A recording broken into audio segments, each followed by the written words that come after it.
So I'm going to go ahead and start now. Good morning, everyone. My name is Sharifa Balfour, Curator of National Museum West. My team and I would like to welcome you here to our annual Black History Month event. This year, we celebrate under the theme, Nourishment and Healing, the Food and Herbs of Afro-Jamaica. I'm having some feedback.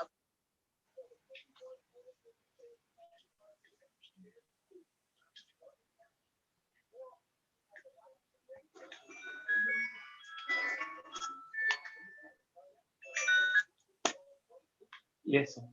As curator and coordinator of this event, I believe that it is important that we remember and highlight those parts of our history that are many times forgotten, overlooked, or simply taken for granted. Food and herbs have played an integral role in the history of the Jamaican people from the time of the Taino all the way until today.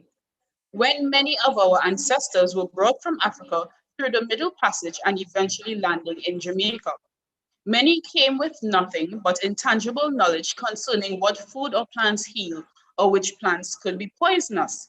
They also carried with them small morsels of seeds and the knowledge of how to prepare the fruit of the trees, plants, and herbs that these seeds would eventually produce. Enslaved Africans used their knowledge of plants and herbs to sustain, nourish, and heal themselves, even under the worst circumstances that we can imagine through their trusty provision grounds. Most of this information has been handed down orally to us, and it is due to the hard and tenacious work of persons such as our distinguished panelists here today. The knowledge of food, foodways, and herbs have been properly documented and preserved for future reference. The information presented here today is not to diagnose or prescribe, but rather a tool to educate the current and next generations about the wealth of knowledge that already exists. We are very excited that you took the time to join our conversation this morning. We hope today inspires ideas and generates further conversation as to how we as individuals can learn, preserve, and use the information presented today. We encourage you to place your questions and comments in the chat below so we can have a lively discussion.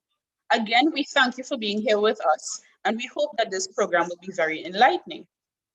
This time, I would like to extend a special welcome to our panelists, Dr. Diane Robertson, Colonel Stuart Wallace, and Ms. Charmaine McKenzie.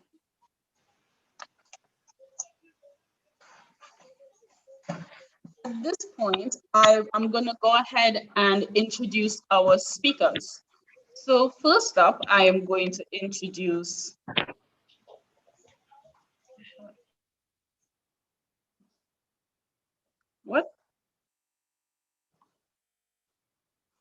Dr. Diane Robertson hails from Port Maria, Jamaica. She attended Port Maria Primary School, the Highgate Continuation School, and the Millgrove High School in Kingston, and later entered the field of pharmacy at the age of 20, gaining knowledge at the Port Maria Kingston Public Hospitals. She was certified after a 4-year written and oral practice as a hospital drug intern. She was later appointed as a druggist slash pharmacist, then by the Drugs and Poisons Control Board of the Ministry of Health. She has had a long and illustrious career spanning decades and many countries, and has served Jamaica and the international community in a number of capacities, all related to the sharing of herbal knowledge. She has worked as an estate druggist and pharmacist in Frome, Westmoreland, as the pharmacy manager for her own business, Shortwood Pharmacy in Kingston, which she operated for 17 years. During her years of service, she became passionately interested in plant medicine, and she wrote inspirational pieces focused on Jamaican herbs for the Observer and the Daily Gleaner newspapers. She was also a regularly invited guest, on the regular Consumer League program on RJR with the late Tess Thomas and Doreen Samuels Binger. She was also sponsored to run a lunchtime series, Mother Africa Cures, for 3 years on IRI FM. As an author, she has published 2 books, Jamaican Herbs nutritional and medicinal values, and live longer and look younger with herbs. These books qualified her for an honorary degree, which she received in Malaga, Spain in 1993, Doctor of Medicine, from the Open International University of Complementary Medicines and Medicina Alternativa Institute, Sri Lanka. As an adjunct lecturer at the University of Technology, Jamaica, she was responsible for introducing complementary alternative medicine to third-year students in pharmacy. She also taught Jamaican ethnomedicine at the College of Health Sciences. As an entrepreneur, she has promoted and marketed her natural spices and herbal teas under the name brand Jamaica Style and Bandana Secrets, which were environmentally friendly gift packages of local teas, herbs, herbal baths, seasoning spices, lotions, and oils for 7 years. She is a founding member of and the former chairman of the Holistic Herbal Association, along with the former president, Dr. Vance Lannerman. She was awarded by the Caribbean Herbal Business Association for her participation in several local and international symposiums and received recognition for her pioneering work in the wellness industry at many conferences in the Caribbean over the years. In 2009 to 2010, she was a wellness facilitator at the Half Moon Hotel Spa, where she established a herbal garden at the newly furnished spa, which attracted many visitors, local and foreign. She was a member of the Spa Standards Committee at TPDCO until the Regulatory Standards and Bureau of Standards completed and approved the standards for spas island-wide. She was an organizer for preparatory spa meetings island-wide. In October 2015, she was presented a badge of honor for meritorious service by His Excellency Sir Patrick Allen for service rendered to the development of the Pharmaceutical Society of Jamaica. Today, she is still recognized and highly respected as one of the leading pioneers on herbs in Jamaica, the Caribbean, and the world. I will also go ahead to introduce Colonel Wallace George Sterling. Colonel Sterling was born on April 20th, 1958 in the Maroon Township of Moortown, Portland. He attended the Moortown All-Age School, then the Teachfield High School. While growing up, he was always involved in youth groups and various projects in his community. As a child living in a rural area where farming was the main occupation, he was heavily involved in the responsibilities on his family's farm. These responsibilities as a farmhand has played an integral part of the knowledge base concerning the importance of foods and herbs that has proven to be extremely beneficial to the Maroon and wider communities today. In 1984, he left Jamaica and returned in 1995.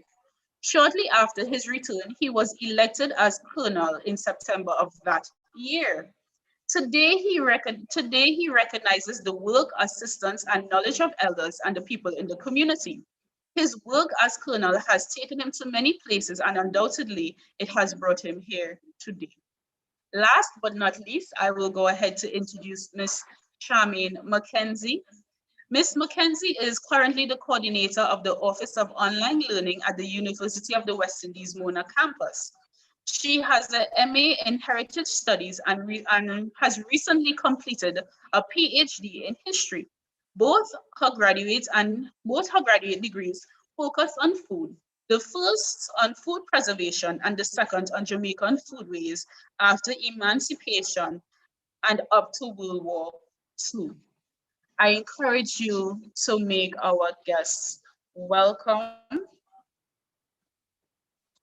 So, Dr. Robertson, I, I welcome you to the floor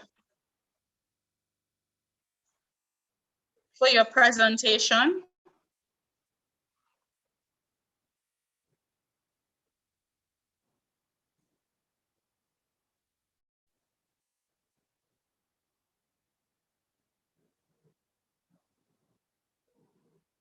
Not hearing.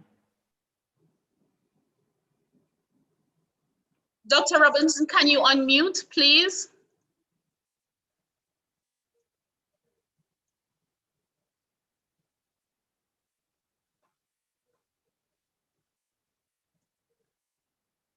Trying to unmute. Okay. Can you hear me now? Yes, we're hearing you now. Oh, Welcome. Good morning. good morning, everyone. And I'm very happy to be here. Thanks to Miss Balfour for her kind invitation. And though I'm in a very busy period of my life right now, I had to come and really share with you. But first of all, I really thought that I should share my first poem that I'm writing, just a little bit on about. Um, it is here is a dog from the mug, and the mug, of course, is a cup of tea, bush medicine. And bush medicine has such a stigma from the past. But guess what? The truth of nature and plants surpass the botanical kingdom, proving bush world class. There are so many terminologies for the bush, like botanical medicines, ethnobotanicals, botanical actives for nutraceuticals, functional foods for the moods. All these really made you think where the name bush medicine came. Now, added to the list, you hear of molecular farming, biotechnology, and cosmeceuticals. Can you imagine? All of these are big family to pharmaceuticals, from bush to tea bags, from bush to spices, from bush to oils, from bush to healing waters, from farm to pharmacy. What a thing bush medicine turned phytomedicine and herbaceuticals. The stigma really gone. So that is what I have created after all of these years in my stock. Now, what are herbs? And I just want to say that herbs are crude materials from botanical plants, roots, stems, leaves, flowers, seeds, fruits, and bark. So it's used for the well-being of mankind in the form of teas, fluid extracts, tonics, salves, poultice, spices, in cooking, as well as crude drugs utilized fragmented or powdered. Now, growing of herbs is of great importance to the quality of a herb, that the environmental conditions are suitable.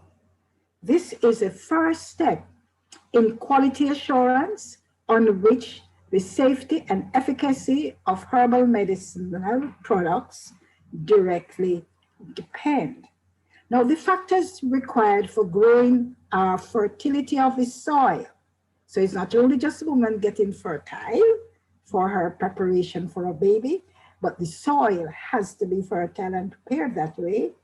Moisture and the time of harvest. The land must be free of pesticides, lead, and other toxic materials. Check with a RADA agent, as there are no agencies available to certify the land unless you are growing organically. Growing and processing plays a very important part for the packaging of the herbs, gathering and preparing herbs. And of course, we start with the leaves on the stalk that should be gathered just when the plant is coming into full flavor. As the energy frequency is higher or its full growth, and at this time it has not expended its strength in setting seeds or fruits. And I must really remind you that all of this here, when it has to become like full flower, and so that it is actually manufacturing secretly, we don't see these things happening. And of course, when our elders used to talk about it, we think that they are way off from another planet. Always collect herbs for drying on a sunny day and after a long rainy spell, and after all the dew or dampness has dried off the plants. Early afternoon is best so as to prevent molding. Tie the herbs loosely in small bunches and sheaves. You must remember the word sheaves in the Bible. And hang to dry in a hot, dry, shaded area. Maybe just like a shed where there is no dust. Do not collect herbs from power lines or by waysides as they are prone to be affected by pesticides or polluted matter. Now the roots, these are usually dug out after the plant has had time to store its valuable properties. This is best when the plant begins to wither. The root is best taken at the end of the first year, and flowers and seeds at the end of the second year. That is biennial plants, and the dry roots, you usually grind them to powder form and store. Now barks, usually trees or shrubs are used for barks. So the best time to take the bark is in the spring, when rising sap makes the bark easier to peel off the branch. They should be dried carefully in a hot, dry place, chopped finely before storage. It is best to grind up the barks and store for easier use when needed. Now, our fruits and juices. Fruits are usually picked when ripe. They may be washed if necessary, then made up into formulas as given, or dried carefully on a cookie sheet in the oven. Fruit juices eaten raw or juiced have more vitamin values. Some, like vegetable juices, are rich, particularly in minerals. And the action of the raw juices through their alkaline minerals and the vitamins from the plant kingdom, as provided by nature, loosens the acid poisons in the blood stream to be eliminated through the various body organs.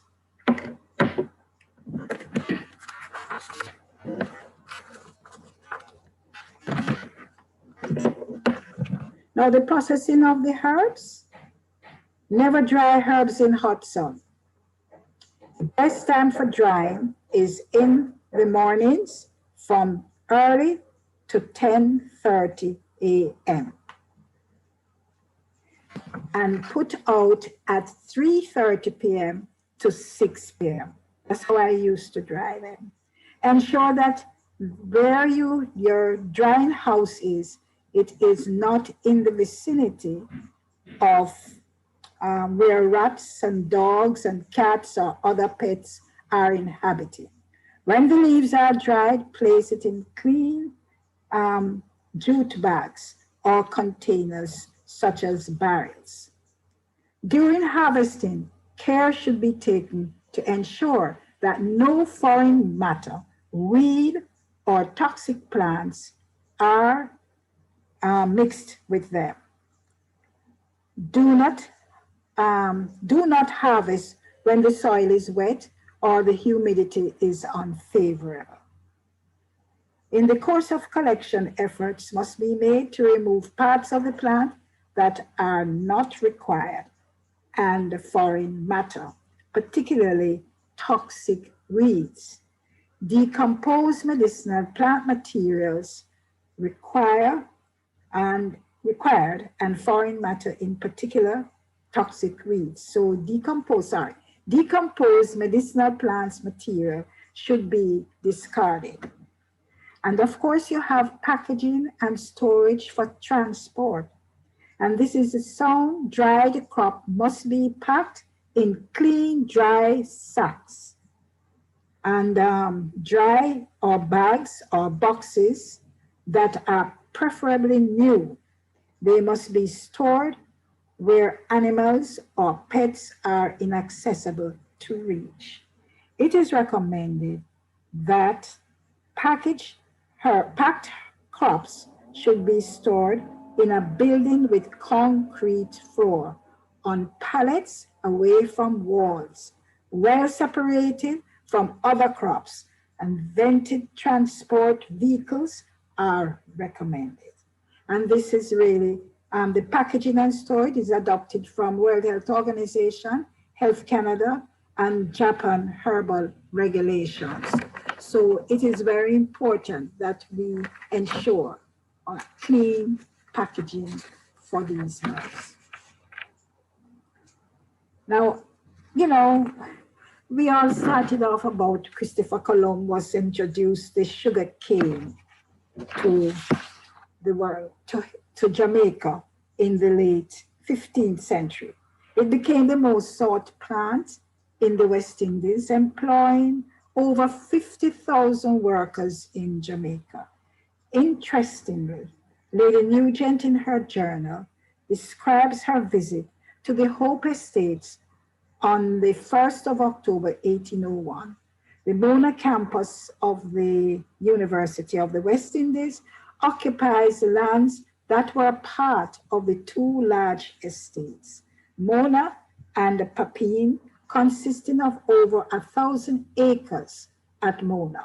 The Hope River runs through the property, and it was not susceptible to drought as some of the other plantations experienced. Yet the remnants of the aqueduct suggest that drought was a problem in the plantation. So in 1871, the government established the Hope Botanical Gardens after acquiring a part of the Hope Estate. Today, the lands occupy government offices and laboratories such as the Scientific Research Council, Ministry of Agriculture and Lands, the Bauxite Institute, and the University of Technology today. So the nutritional benefits of the sugar cane, and you know, this is where I really start on, because you know, there was once a saying, why did creating nature make the plant from which we toil? Size must fan its tears, must water it as well. Sweat of ours must dress the soil.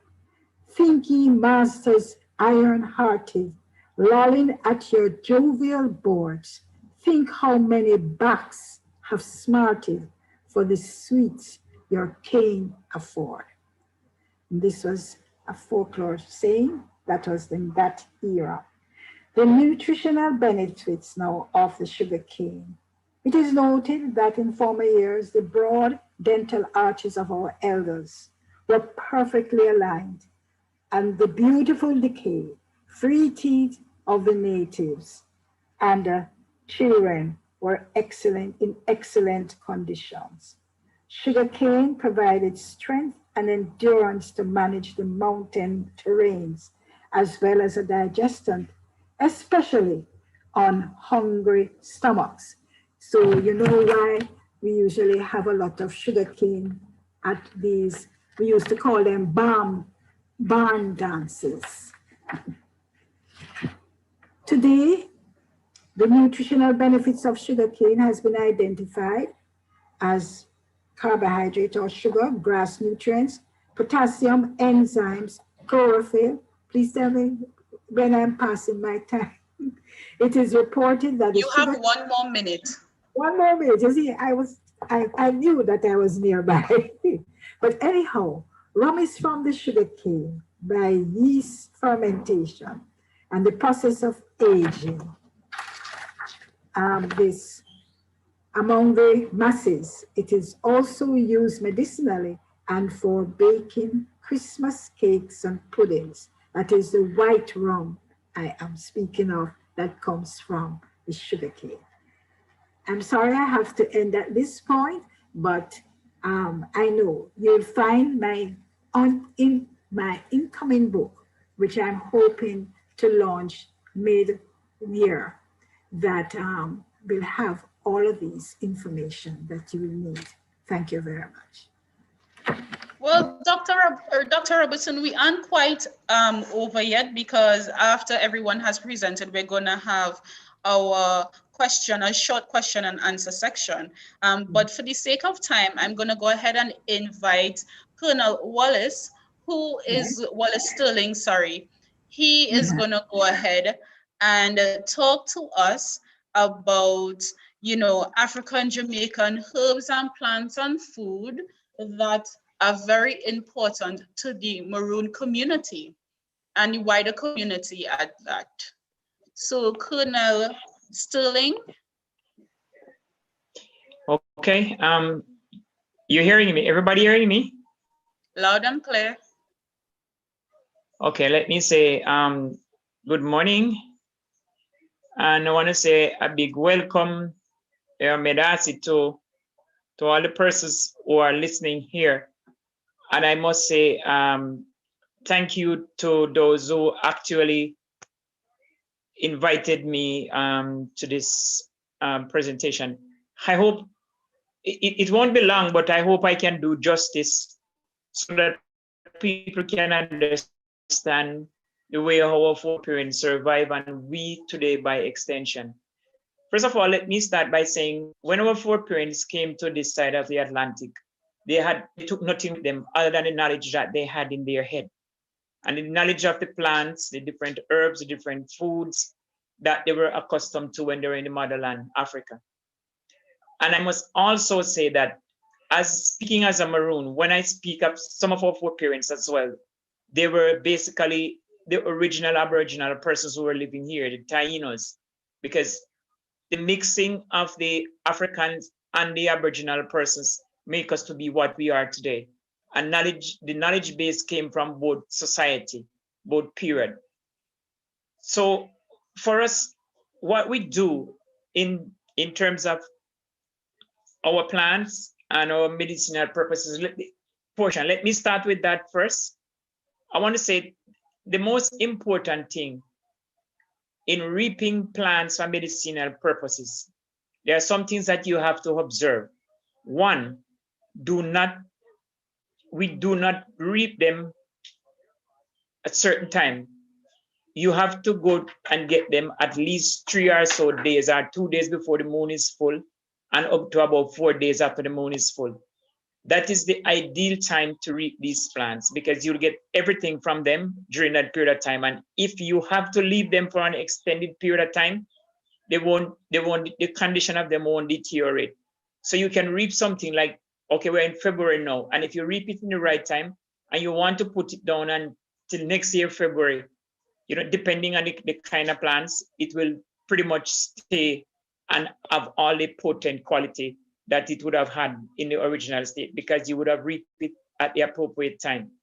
Another important thing that you would do too in terms of these plants is, if it is the bark of the tree that you're going to be using, then you take the bark that faces the eastern side, that the bark where the sun will rise on. The western side and the other side is not as good as that side. So when you reap them at that time of the year with the moon cycle, it's easy to get the bark off the tree, because the sap is just right there, and you can take it off easily. Whether it be in the spring, the summer, the autumn, or the winter, it doesn't matter, so long it has to do more with the moon than with the time of the year. Another important thing that you do is plants that you need, do not reap them when they are in flowering state. We do not use medicinal plants when they have flower on them, because unless if it is the flower you are going to be needing. If you don't need the flower, don't reap them, because they are not as potent when they have flower. It is not as potent, so we don't really fool around them that time.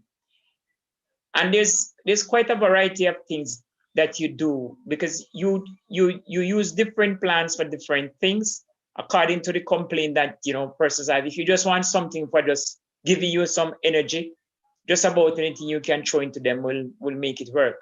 But let's say somebody's diabetic, let's somebody say have high pressure, or women have menstrual cramps and stuff like that.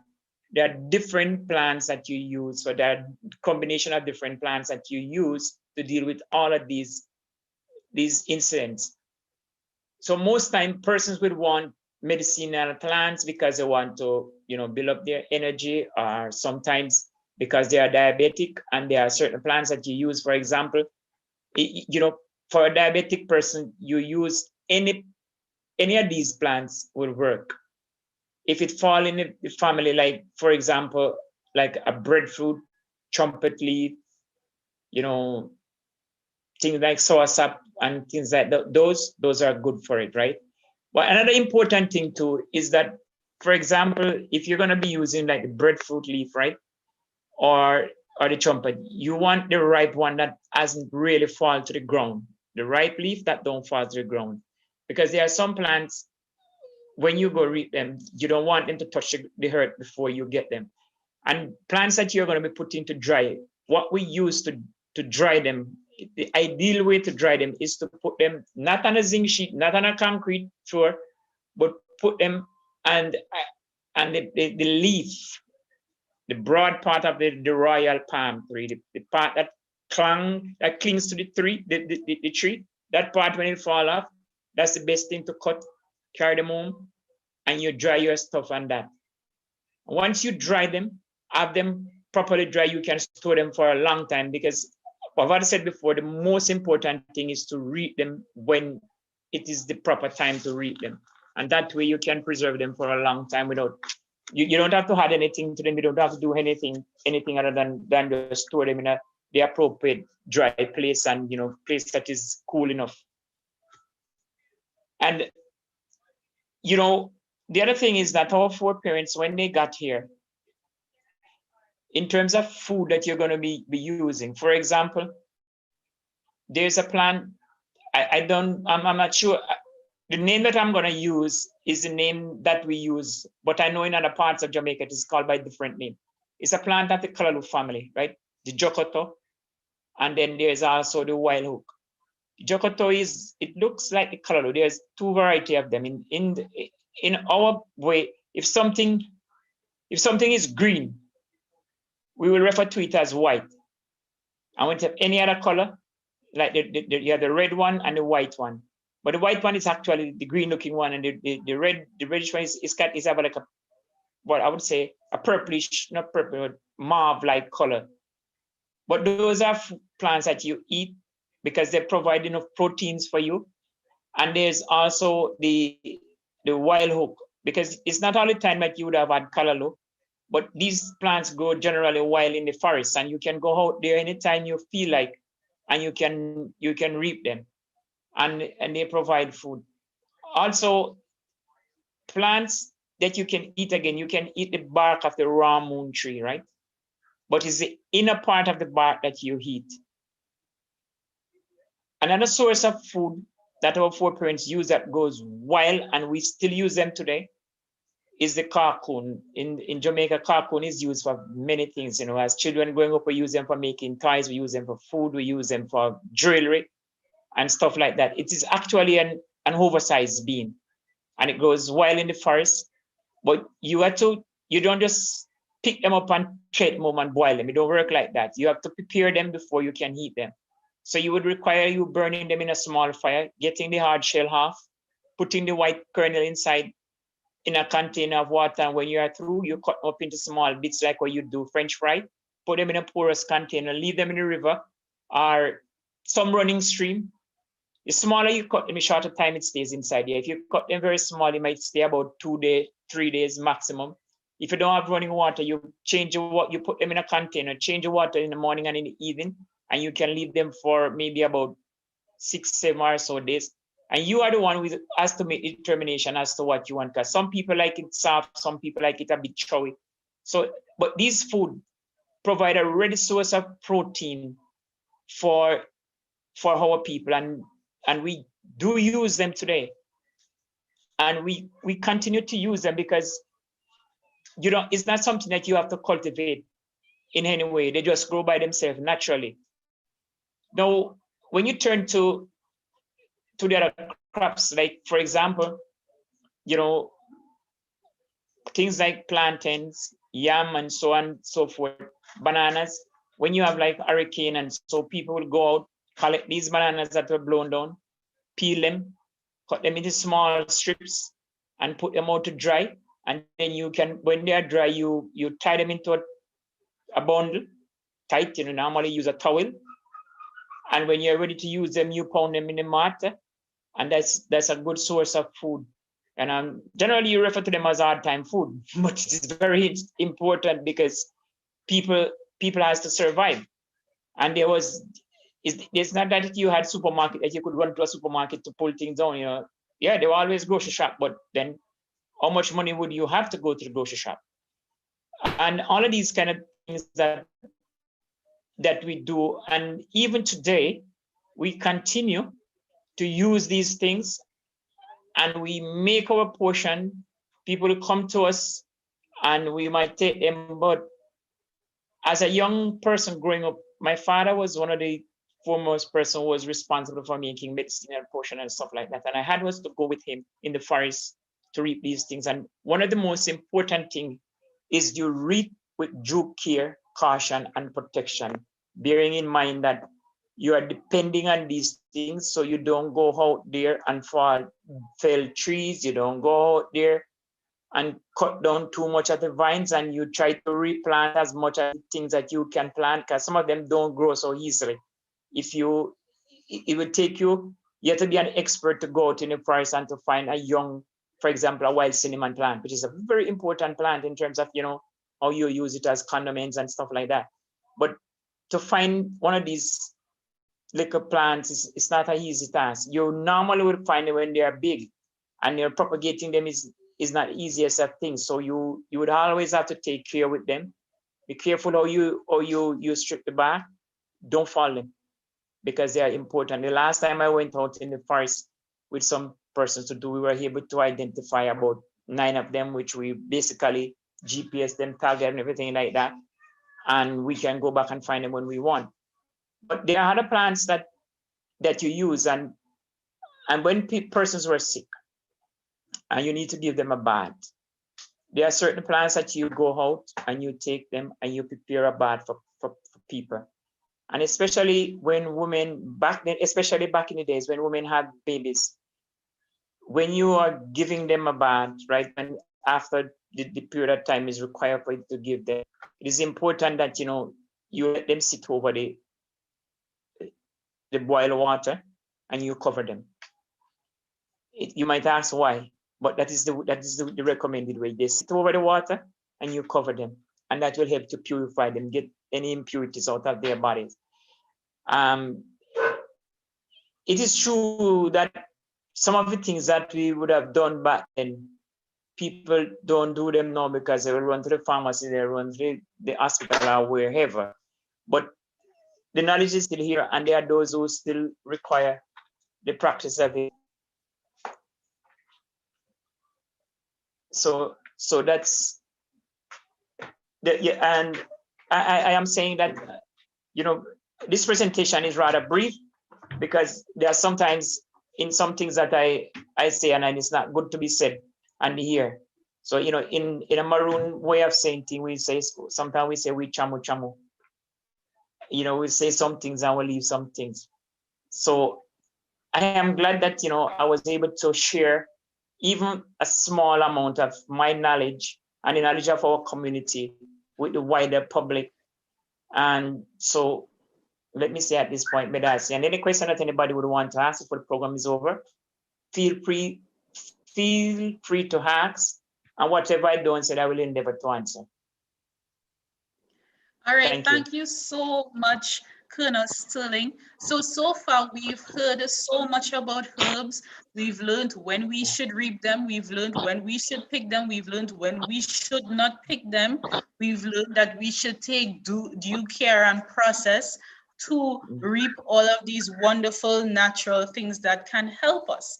So now we are going to hear from a lady who is going to talk to us about food. She is a true food specialist, and as I had mentioned in her bio, she just recently finished her PhD at the UE Mona, and she focused on Jamaican foodways. But today she's going to talk to us a little bit about some of those foods and foodways that we inherited from our African foreparents. So, Miss McKenzie. Thank you. Could you allow me to share the screen, please?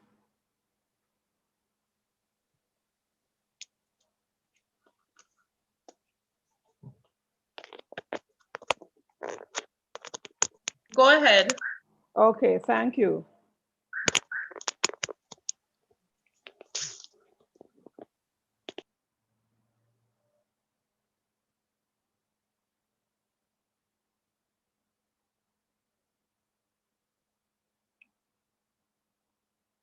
Okay, I trust that you can see my screen. Yes.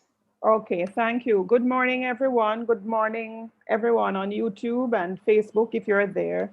I would first like to pay my respect to Dr. Robertson and to Colonel Sterling in terms of, what they have offered this morning and what I know their knowledge and skill areas are. I've known of Dr. Robertson for years, and I've known of the maroon heritage in herbs and healing for a good while. As Dr. Balfour said, my presentation is more on food, and the focus is on the Afro-Jamaican foods.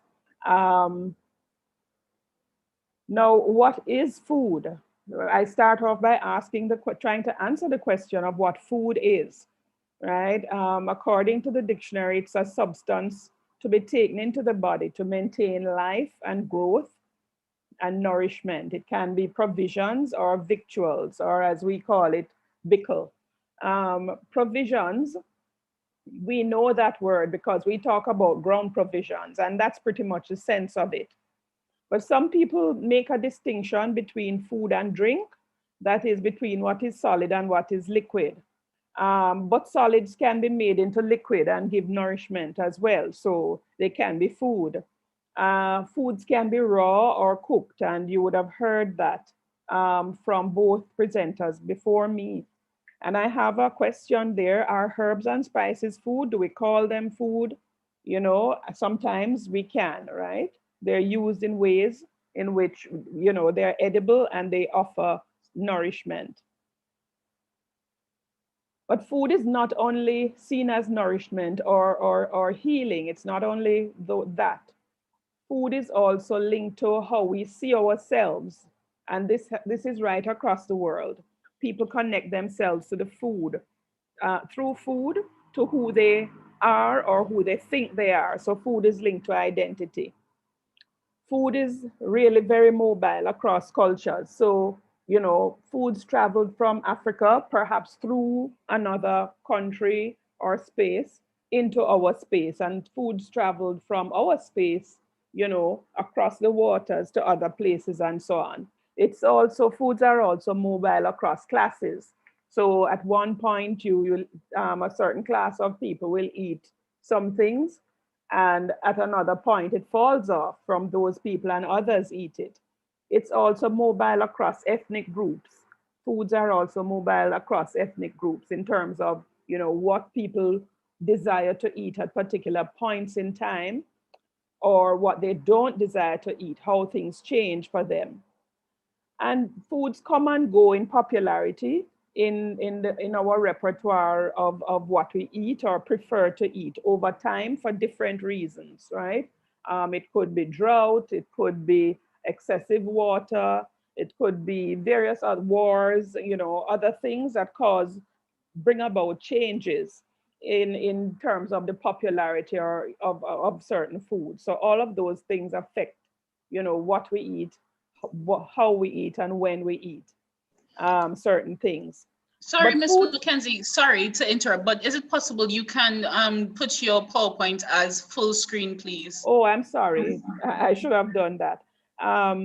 But food is also also allows us to be creative. We create recipes, and we change recipes and methods of cooking over time. So it's the ultimate means of expressing ourselves. Now, the Africans in Jamaica came as enslaved laborers, as I think all of us know, in the 17th century, the early part of the 17th century, that's the 1600s. And as Colonel said, they came with their cook knowledge and skills. That's what they brought with them. They did not bring things with them, because remember that the conditions under which they came or under which they were brought here would not have allowed them to pause and gather roses or seeds or anything like that. So what they came with was what they brought in their heads, their knowledge and their skills. But some foods traveled with them.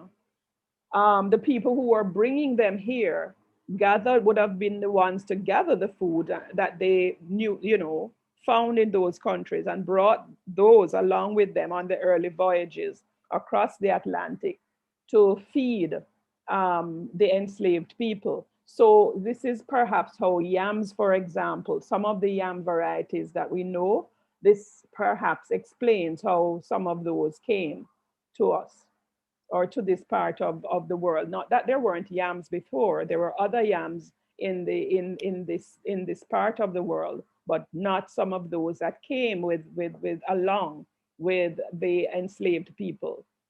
And when here, how did they manage to feed themselves? Well, we know from what we've learned over the years, doing CXCs and lower school exams and so on, that there was a period when, others trained them or seasoned them. They seized people who seasoned them. People who were here before seasoned the ones who came into the newer ones who came into, what was required of them here. But as things settled down over the decades and so on, a system developed in Jamaica where some enslaved people were provided with provision grounds, on which they were required to produce their own food. So that gave them some choice. They decided what to plant, what to eat. And then from there, exchange developed. I have an excess of yams. Perhaps I share it with somebody else who has beans and so on, right? So a system of exchange developed, and, particular things that you want to eat and how you want to cook it and so on. Those would mainly have been ground provisions, right? The carbohydrate type crops mainly. And those would have been the foundation of the diet of the enslaved people. And I have some examples there: plantain, cocoa, yam, and beans. Now, plantain did not come from Africa, though. And the people would supplement the foods supplied by hunting, small animals, trapping, and fishing.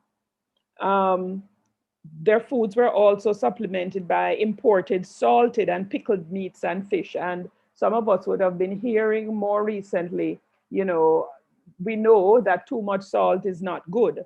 But it's part of our heritage, so to speak, our food heritage, that this is how we've been trained, for want of a better word, to eat. And so we can think about whether that's a good thing or a bad thing, and how we adjust things like that. But that's what it was. After a while, the enslaved population supplied fresh foods to the free populations through markets. So there was some degree of mobility, moving around, being able to go to the market to sell stuff. They'd have to share.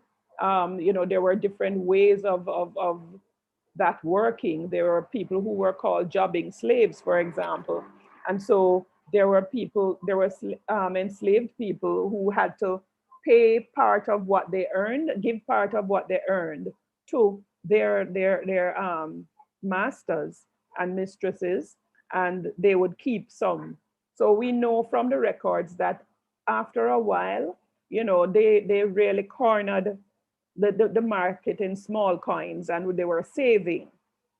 Now, the time and tools for preparation of meals was limited, right? Because they're working all day in fields and wherever else. And so they relied on soups and stews for meals.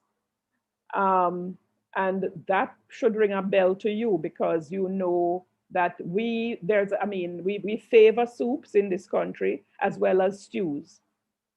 So I have a point here about the nutritional consideration, because what tended to happen was that they would exchange the better foods for non-food items. Remember, I mentioned exchange. So they would exchange the things that they grew, the better, the nicer pieces of yam, for example, cocoa, whatever it was. They'd exchange those, perhaps at the market, for things that were not food that they desired. And there was limited time to work their grounds. And so, what they grew, they took out to market to sell. I mentioned before the effect of salted and pickled fish and meats, but I want you to think about it from the point of view of nutrition here, right? And I have here a list of some of the foods that came from Africa. Now, when I say came from Africa, it is not that, as I said, they necessarily came on the same slave ship or some such thing. And here you will see in the third column, it says the date in which it was introduced. That means that where it says, the place of origin, that means the original place where it was identified as having been grown or domesticated, right? So it may not have been that it came directly from, for example, it may not have been that coffee came directly, for example, from Ethiopia to Jamaica, but that is where it was grown, and maybe where it was certain varieties were domesticated, rather than, coming straight to us here. And the dates when those things were introduced. Interestingly, the date for coffee is not, it doesn't have C in front of it. So that's a very specific date when it came to us, based on the book, Higman's book on Jamaican food. But when you look at those years and look at the places and look at the things think about the things we are eating now. Some of these things, I don't know if you know some of them, people in the audience. Some of them I was not familiar with. I was not familiar with the muskmelon. I was not familiar with the bottle gourd. I don't know if Colonel or Dr. Robertson knows those things, but I didn't know those names. The Bonavist bean, interestingly, I was able, once I saw the name and said it to myself, I recognized what it should be, what we would call it locally. And I think that's what they called Banabis bean. I don't know if anybody recognizes that word, Banabis, but I have never eaten it. It's not in favor, for want of a better expression. And we are not using dates here in terms of something that we grow. But look at the other interesting things that you all know, the ackee, the cowpeas, gungo peas, certainly, those have survived in our repertoire. They're in our palate, as well as okra and peanuts, rice for a spell, but later from Asia. And of course, tamarind and watermelon and yams that I have mentioned before. We know of kola nut. We know it as busy here in Jamaica. And the palm oil is what you get from that. So you will recognize immediately that what I said before is true. Some things fall away in terms of what we eat, and some things remain. Some things go out of style, new things come into style. And these are a few animals that came The cane rat, I don't know if anybody out there knows of that. I am aware of the cane piece rat. I've never seen it, and I really did not want to put up a picture of it because I don't even like to see them in pictures. But my father told me that he got, they boiled this for children when he was growing up. They boiled it and gave it to them for whooping cough, the cane piece rat. So here is a food that was used for a medicinal purpose. The guinea fowl and tilapia, the fish. Look at the dates there. We got tilapia came here in the 50s, didn't do so well. Tried it again in the 70s. Maybe there's still tilapia being grown, being raised now in fish ponds. So those are a couple of examples. I put this slide in this to show that Africa was not the only place that we were getting foods from, and we have got foods from over the years. And again, this shows how mobile foods are. Foods moved from the New World to the Old World, that is the old European world. The wheat, olives, grapes, citrus, and banana, and so on, came from that old world to the New World. And the New World supplied chocolate, maize, potato, tomatoes, cassava, various kinds of squashes and pumpkin, and some peanuts, and so on. So food is a highly mobile thing. And when you come back, when over the centuries, the foods from Africa were combined with these foods, these kinds of foods, then we got the kinds of things that we now eat. Now, what were the methods of the cooking methods? Mainly boiling and stewing and roasting in those early centuries. Frying comes much later for African Jamaicans, simply because oil and butter were things that were outside of their purchasing power. So it was water mainly and fire.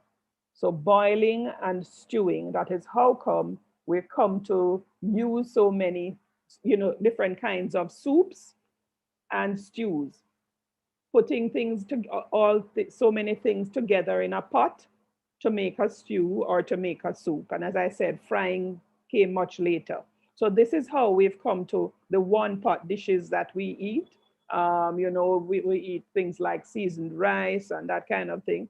And the soups and the roasted yam, roasted sweet potatoes, roasted plantains, those kinds of things.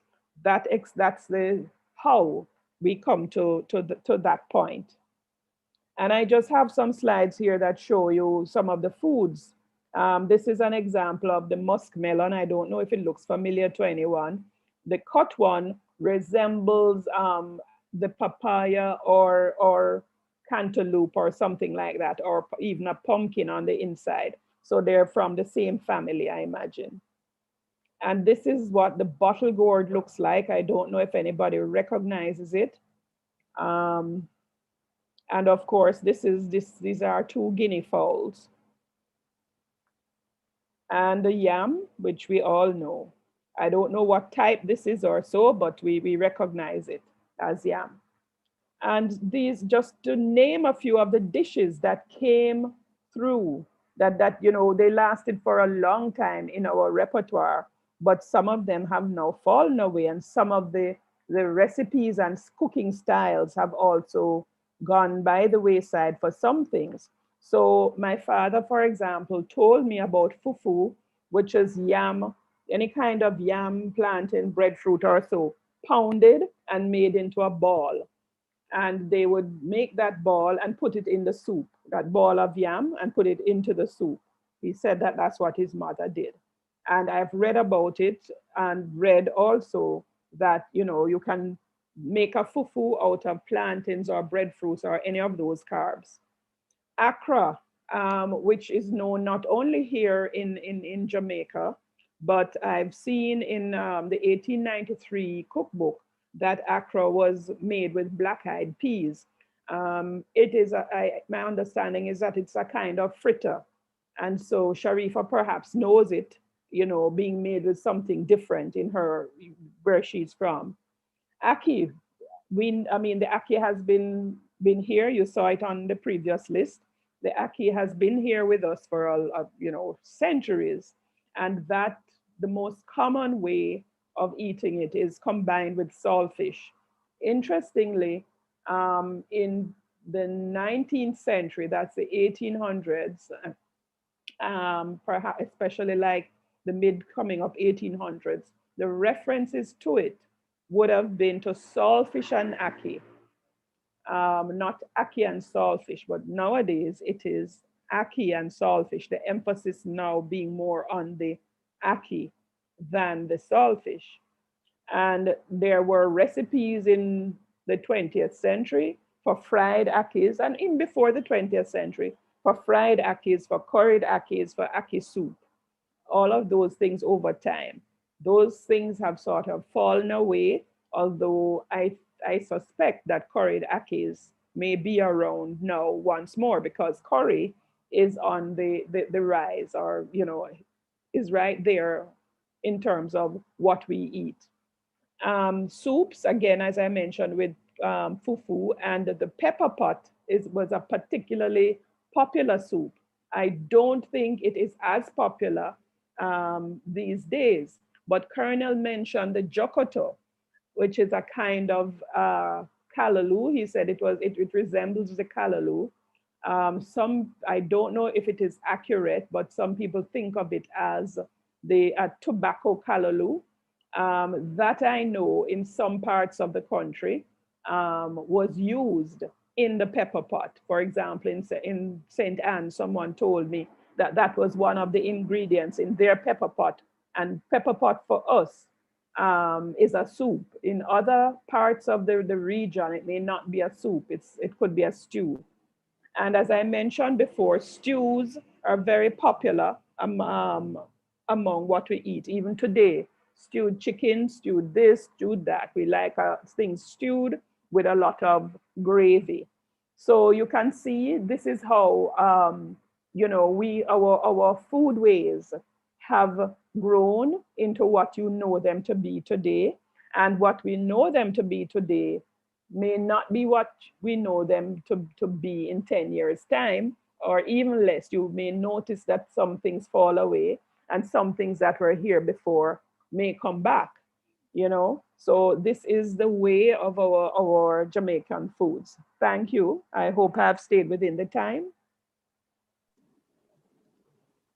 Thank you, Ms. McKenzie. A little bit over time by about 3 minutes or so, but it was such a enlightening and interesting presentation.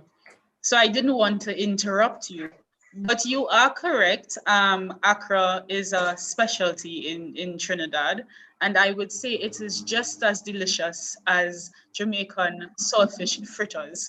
I love both equally. I just wanted to add that pepper pot is very, very popular in Guyana. And in your presentation, I was very happy to learn where one pot dishes came from.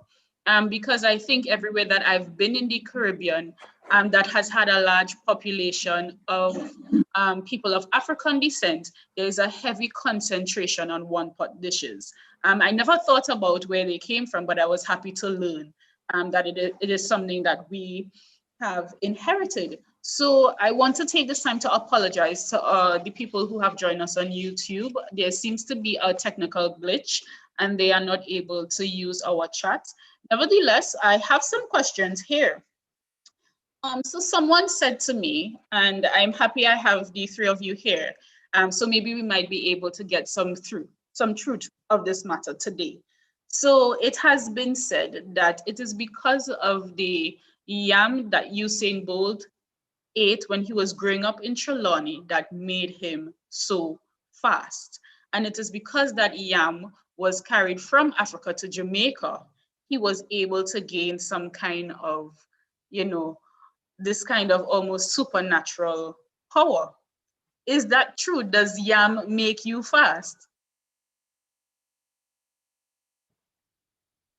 Well, I don't know that yam will make you fast. Usain would have to say whether he really even eats yam. I don't know if he has confirmed that he's a lover of yam or has had a lot of yams over his life. But then um, I'm just thinking that if it has made Usain that fast, well, what about other people who may have eaten even more yam than Usain? You know, why not?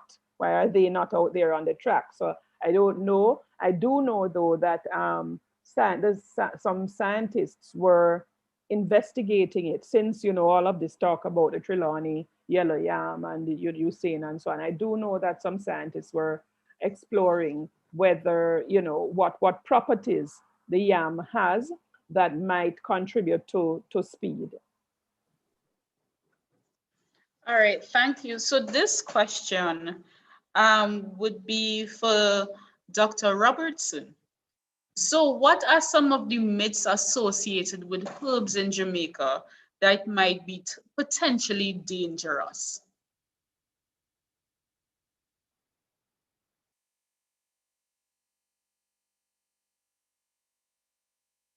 She has to unmute her mic. Dr. Robertson, please unmute.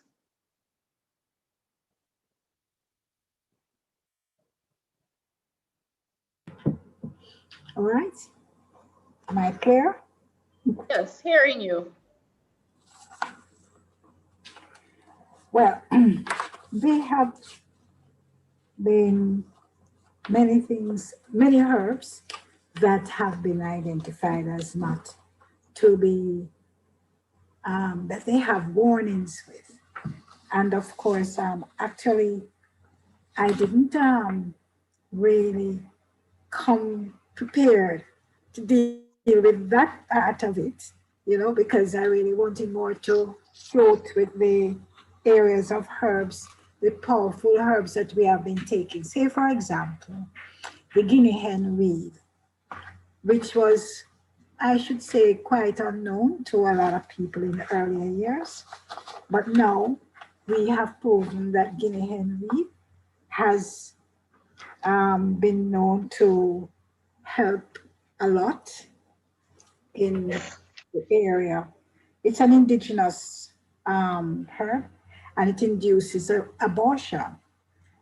All right.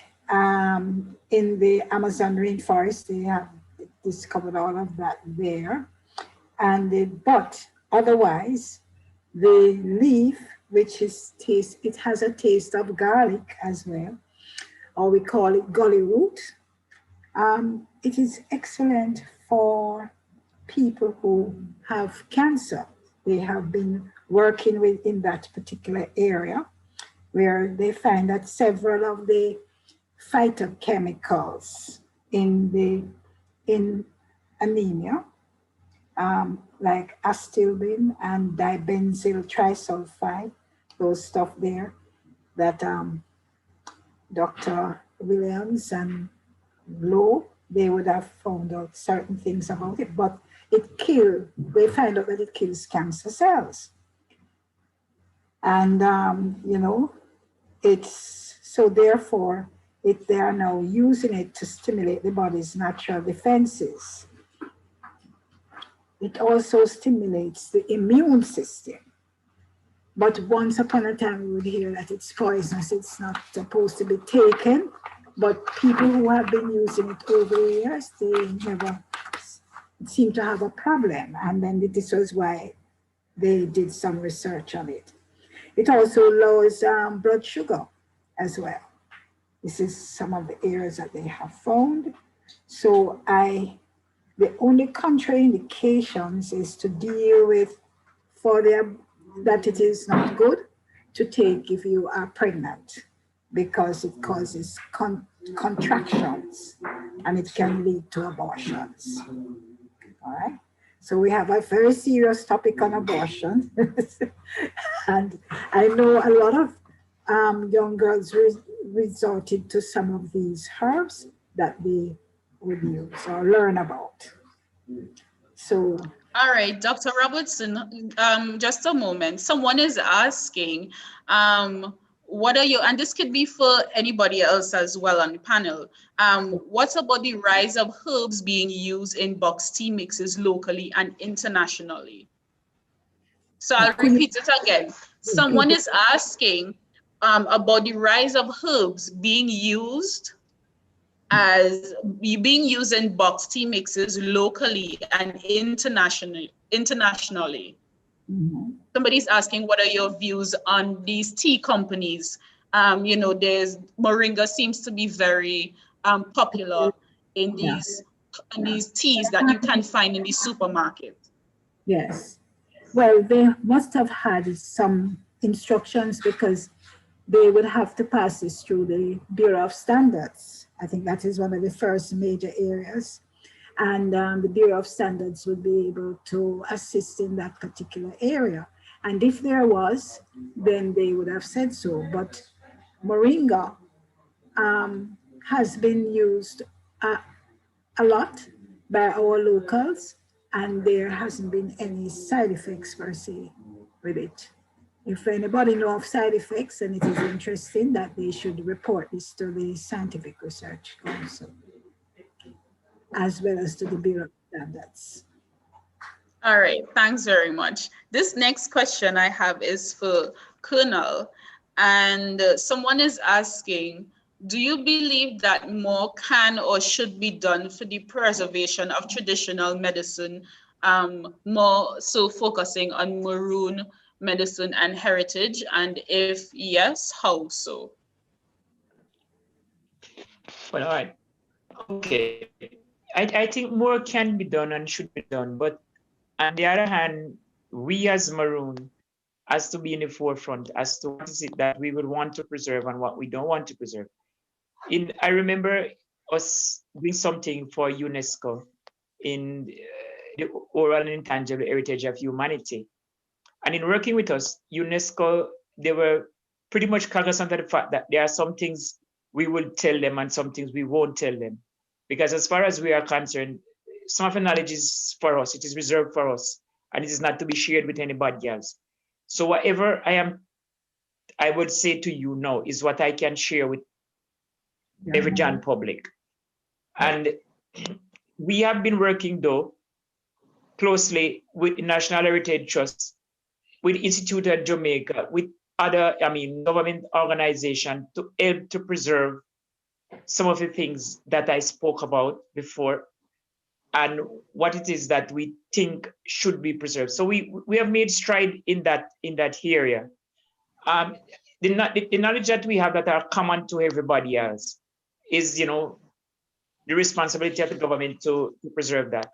But as it is, Maroons have written, Maroon Herbalist has written on these topics before, and there are books out there like, Herbs of Portland, and, by Evelyn Harris and the others, in which I actually write a preface for the first edition. So, we will decide what is it that is common knowledge to everybody and everybody can know, and what is reserved for us. So in that sense, we welcome everything, and as I've said before, we are working with the government to preserve a lot of it as we possibly can. All right, thank you so much for that. This is an open question to anyone, and it says, outside of Jamaican castor oil, which is very popular and highly sought after in the international beauty market, and I'd like to add here, as we saw in Ms. McKenzie's, I think in one of her slides, she did, there was a mention of castor oil nut or castor nut. So it says, highly sought after in the international beauty market. Do you think that there's room for more of Jamaica's local foods and herbs to find a place on the international market? I guess all of us can have something to say about that one, the three of us. I want to say though that I've seen outside of Jamaica, the word Jamaica slapped in front of things, and they really don't come from Jamaica. Yes, and I think that the castor oil or oil nut is a victim of that also. Not that there may not be some out there, some of the Jamaican castor oil out there, but some of them really are not Jamaican castor oil. I've seen Jamaican red snapper. I mean, we don't have red snapper in the quantities to supply the US. And when I look at what they're saying is red snapper and calling it Jamaican red snapper, that's not in our local waters at all. So sometimes things, Jamaica has a brand now. You know, there's a cachet to putting Jamaica, the word Jamaica, in front of things, and they sell. So sometimes it's really not so, though. That's what I would want to say. So I know that Colonel Sterling and Dr. Robertson have something to say about that also. You know, I would certainly join in with you, because I did a lot of moving around, you know, I mean, from places in the Caribbean, you know, places in England and the United States as well. And I have come across that the first time it came across, it was, I went into it's one of those Jamaican Chinese store in Miami, and they were selling jackfruit, but it was like in tin. It's a Jamaican style jackfruit. But I noticed, I know we didn't have tin jackfruit in Jamaica. So anyway, out of curiosity, I bought the tin of jackfruit. And closer examination, I realized I think it comes from Thailand or Indonesia, somewhere down that side. So I'm saying, I went to England and I look at some of the products that they have, and this is Jamaica, and I know for sure they did not come from Jamaica. But then there was this guy who pulled up with a van, you know, near a store where I was, and he said he has things to sell. The owners of the stores are like, you know, they sell a lot of things, right? They were Indians or Pakistani. And he said to the driver of the van, let me tell you something. You see, if what you have to sell don't come from Jamaica, don't even bother with it. I mean, I don't want it.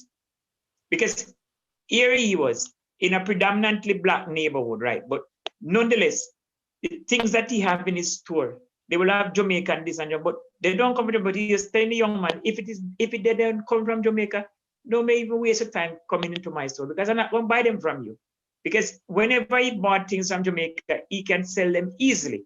And even if the word Jamaica is placed on it, and it is not authentically Jamaican stuff, but he can sell it. So what we need to do as a government, as a people, we need to protect brand Jamaica. We need to go all out to protect it, because if we don't, other people are reaping great benefit from it, and we are not getting anything, you know, in response. We need to be a little bit more aggressive in protecting what is inherently ours, because if we don't, we're going to be in serious trouble.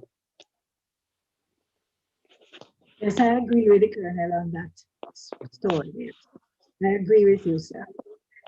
We have to be very careful. We have to also protect what is out there that is not ours and has the name Jamaica.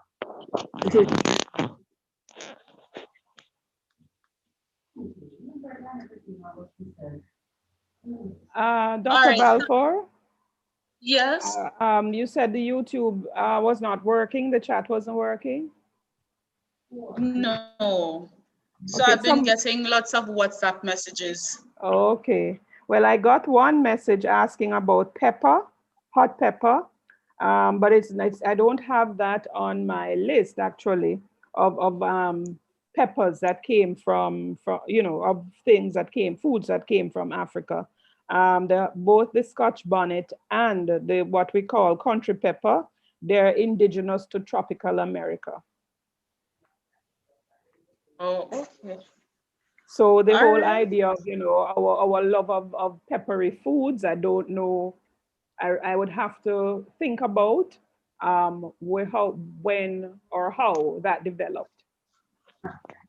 Well, cayenne pepper has been foremost in all of the international dishes. Cayenne, and we do have cayenne here. And actually, we have not been using the cayenne as we should. But we could make money from cayenne pepper. The only problem I find with cayenne is really because of the size, and I presume you'd have to have the proper machinery to have it used and done the right way. I suppose our local people can local packages, because I buy cayenne in the supermarket and it seems to be packaged here on the island. I don't know if they get it in powdered form and packaging it as if it is here. That too is something to check. Thanks for that. Sometimes the indigenous way of dealing with things and the method that our footprints have used to deal with the cayenne pepper is to dry them and roll them with butter, powder them. So especially when hunters were going out to hunt the pig, they would carry that with them, because they're already prepared and it's dried, it's easily transport. So when they catch a pig and it's far from home, when they're going to do the jerking, they would apply that to it and other herbs that they would find in the forest as well. So, indigenously, we were doing good. But I guess with certain modernization and the fact that, things can be had at the supermarket shelf, it really helped to put on the back burner some of the things that we would have done. And we were doing very well at them. But it's just a matter of just how do we use these indigenous methods and transfer them into modern day way of dealing with things so that we can enrich ourselves, because economically it makes sense and it will help not just us at the community level, but the country and all. Yes. And we can export more things, and many of the things that are out there with Jamaican label, we can produce them here in Jamaica, and we do have them. So all we have to do is to tap into the export market, sell these things. Like this man would tell the salesman, look, your things don't come from Jamaica, don't bring it to my place, I don't want it. We need to capitalize on things like that, in Britain and, in America, wherever, because we have a wide amount of persons living out in the diaspora who goes there. I walk in the streets in England and, I see a breadfruit selling for 20 pounds. All of these things, and these breadfruit don't necessarily come from Jamaica, but they are good breadfruit, but we must capitalize on all of those kind of things. Yes, we can. Mm-hmm. May I say something, Dr. Balfour?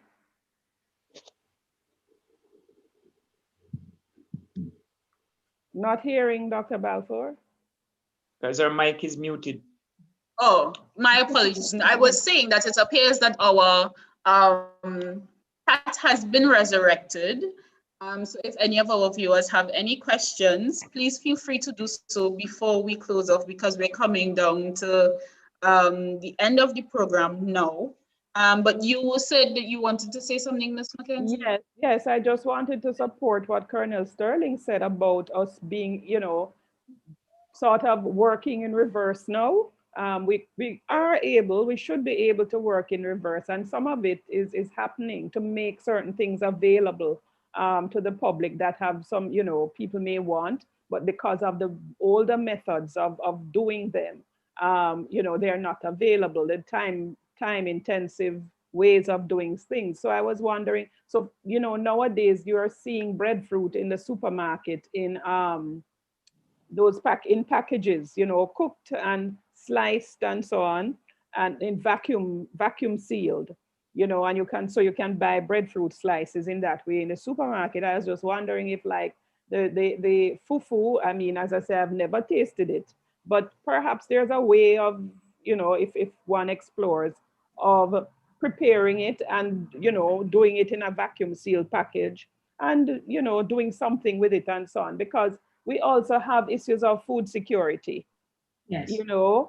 And that's a very, very serious issue right now, has been since COVID started, So, but we do have enough yams and so on that we could use in those ways instead of, them going to waste.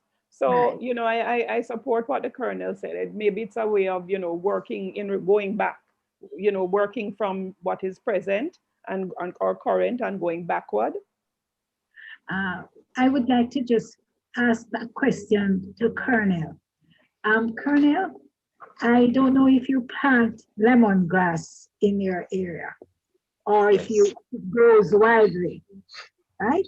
But I had a situation where this is the first it has ever happened to me, because I do use lemongrass quite a bit for baths, for anything at all, even as a tea.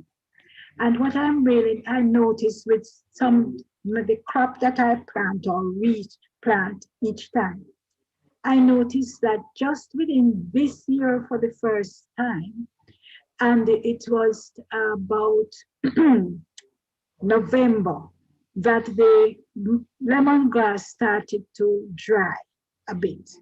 Of course, give it water, but it was still drying up on me. And I mean, I had a whole bed of it. And would you believe, sir, that by 2 weeks ago, I had to take out all of it, mostly dead plants. I didn't know what happened or what transpired. I don't know if there was a desert storm that came over into Jamaica or what. But have you Okay. So the situation is this with lemongrass or fever grass, as we normally call it, right? Right. Too much water is not good for it. It doesn't necessarily like too much of a wet place, neither too much of a dry place. It must be, and that time of the year to November, as you say, it is gonna wilt down. It's not gonna be as Prussian like in the spring. So there are two varieties of lemongrass that we have. We have the one, as far as I am concerned, is a local one that doesn't grow it doesn't go as tall as I am. Yeah. And I'm 5 feet. But Yeah. there's some that it grows into tall, and there's some shoot. Those were introduced. I don't know. It's not a typical Jamaican lemongrass. It is not as potent as the local one, but it seems to do much better than the one that we were accustomed to. So I think that some way, somehow, you have to make sure that where you plant yours, make sure you have like rocks around the place, stones, and you keep out some of the water. And but anyway, at that time of the year, it is gonna go down somehow, right? And then later on, you take the dead ones out, allow the thing, don't let it get too much water, and it will come back up. Thank you. Thank you, sir.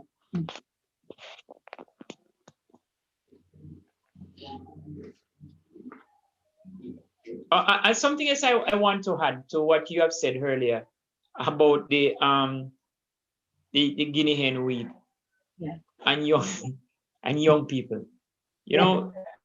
As I've said before, my father was one of those persons who make a lot of these potions and stuff like that.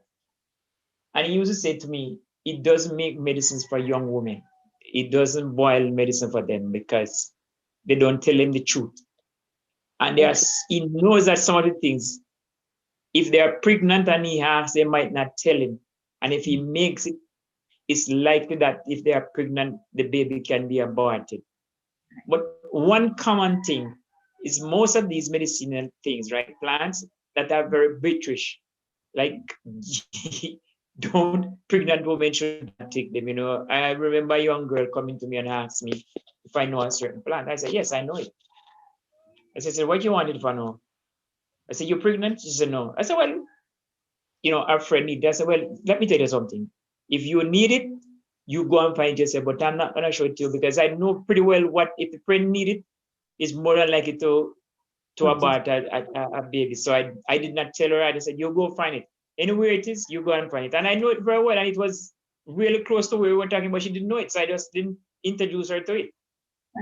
Because I know the very British one will lead to the aborting a baby. So you have to be very careful when you're making these things. And especially for young women, you have to ask them, and they need to be truthful with you. Agreed.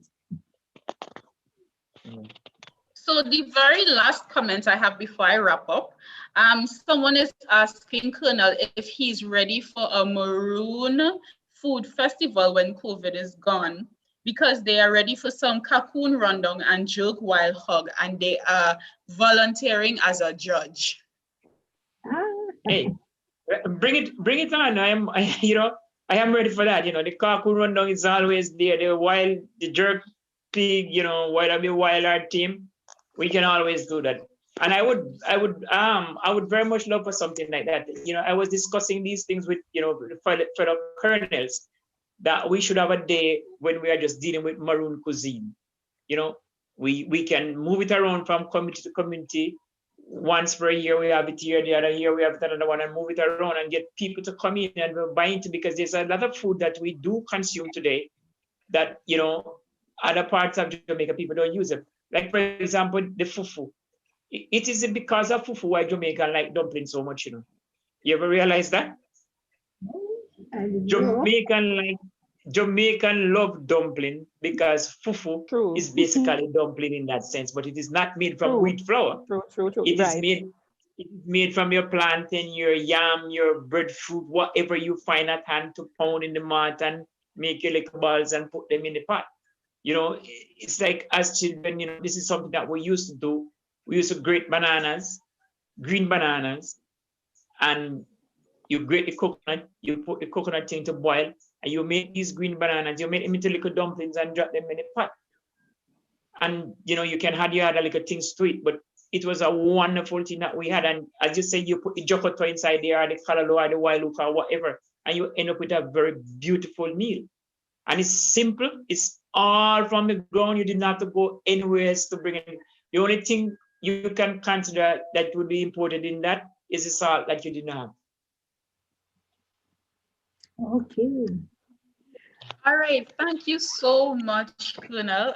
We are a little over time, but just allow me to give thanks and to close us off. So this has been an extremely, extremely, extremely informative discussion.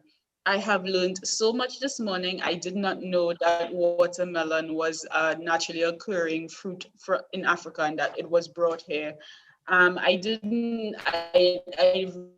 about, you know, tilapia being brought from, was eye-opening to me. And, you know, I did not know that so much care had to be shown when one is, you know, interested in using herbs. And, you know, you have to pay attention to the phases of the moon, you know, the way in which the plant is growing and all of that. So it has been a very, very eye-opening experience.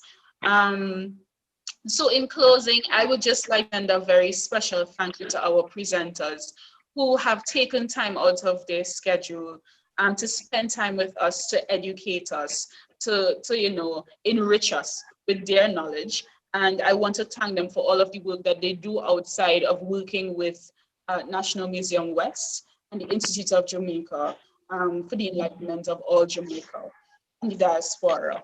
I would like to say, you know, an extended thank you to Ms. Elaine Record at the Jamaica Information Service, Ms. Jolene Longman, PR Officer at the PR Department of the Institute of Jamaica, Ms. Zoe O'Sullivan, Curatorial Assistant here at National Museum West, and Mr. Roel Cook, Graphic Designer at National Museum Jamaica, and the Education Officer at National Museum Jamaica, Ms. Alexis McDavid. Most of all, a big thank you to our guests for taking the time out to actually join us live. I know many persons said that because of work and other commitments, they weren't going to be able to join us live, but they will be able to catch the recording on YouTube. So for persons who are interested in content, more content related to Jamaican history and culture, you can like and subscribe and share our YouTube channel here at National Museum Jamaica.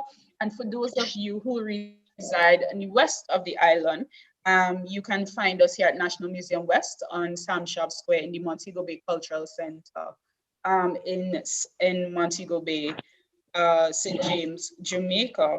National Museum West also has a Facebook page and an Instagram page, and you can find us there at National Museum West, Jamaica.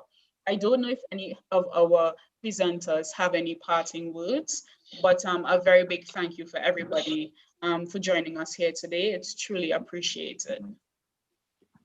Thank you. Let me say, I was just happy to be able to share. Yeah, Medasi, thank you for having us here. You're welcome. All right, so everyone enjoy the rest of your day and walk good.